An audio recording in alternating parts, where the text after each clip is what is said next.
قربانی کے مسائل، قربانی کس پر واجب ہے، ان مسائل کو بیان کرنے سے پہلے میرے چینل کو سبسکرائب کریں، سب کریں۔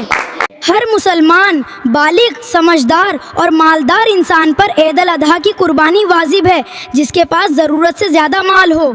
قربانی کا وقت 10 ذی الحجہ کی نماز عید کے بعد سے لے کر 12 ذی الحجہ تو سورج ڈوبنے تک قربانی کی جا سکتی ہے۔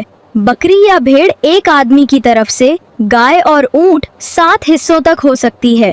حدیث شریف میں آتا ہے جب ذی الحجہ کے 10 دن شروع ہوں اور تم میں سے کوئی قربانی کا ارادہ کرے تو وہ اپنے بال اور ناخون نہ کاٹے۔ یہ حکم مستحب ہے، واجب نہیں۔ اگر کسی نے ناخون یا بال کاٹ لیے تو گناہ نہیں ہوگا، لیکن بہتر یہی ہے کہ اگر ایک ہی گھر میں رہنے والے کئی لوگ صاحب نصاب ہیں تو ہر ایک پر الگ الگ قربانی واجب ہوگی، یعنی صرف ایک بکرے کی قربانی پورے گھر کی طرف سے کافی نہیں ہوگی، بلکہ ہر صاحب نصاب ویکتی کو اپنی طرف سے قربانی کرنی ہوگی۔ مستحب یہ ہے کہ قربانی کے گوشت کو 3 حصوں میں تقسیم کیا جائے۔ ایک حصہ اپنے لیے رکھا جائے، ایک حصہ رشتہ داروں اور دوستوں کو دیا جائے اور ایک حصہ غریبوں اور مسکینوں میں تقسیم کیا جائے۔ بسم اللہ الرحمن الرحیم۔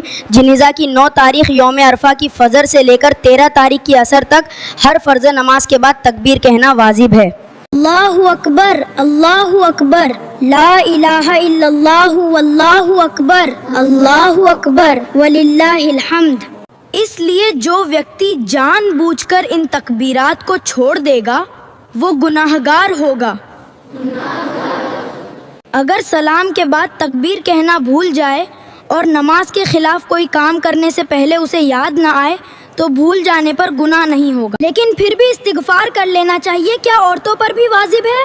جی ہاں، عورتوں پر بھی تکبیرات تشریق واجب ہے، لیکن وہ اسے آہستہ آواز میں پڑھیں گی۔ اگر کوئی تکبیرات بھول جائے، اگر تھوڑی دیر کے اندر یاد آ جائے فوراً پڑھ لیں، اگر دیر ہو گئی یا وہاں سے ہٹ گیا تو اب اس کی قضا نہیں ہے۔ اگر کوئی جماعت کے ساتھ نماز نہ پڑھے اور اکیلے نماز پڑھے تب بھی تکبیرات تشریق کہنا واجب ہے۔ عشرائے ذی الحجہ اہل ایمان کے لیے نیکیاں کرنے اور اجر و ثواب حاصل کرنے کا بہترین موقع ہے۔ حج اور قربانی کے علاوہ دوسرے نیک اعمال کا اہتمام کرنا خاص اجر حاصل کرنے کا ذریعہ ہے۔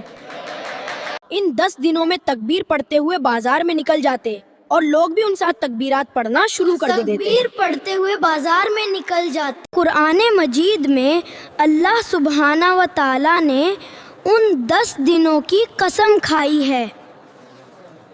قسم ہے فجر کی اور 10 راتوں کی، والفجر ولیال عشر۔ ان 10 دنوں میں کیے جانے والے اعمال اللہ تعالیٰ کو دوسرے دنوں کی تلنا میں زیادہ پسند ہیں، تو ہم سبھی کو زیادہ عبادت کرنی چاہیے۔ آمین۔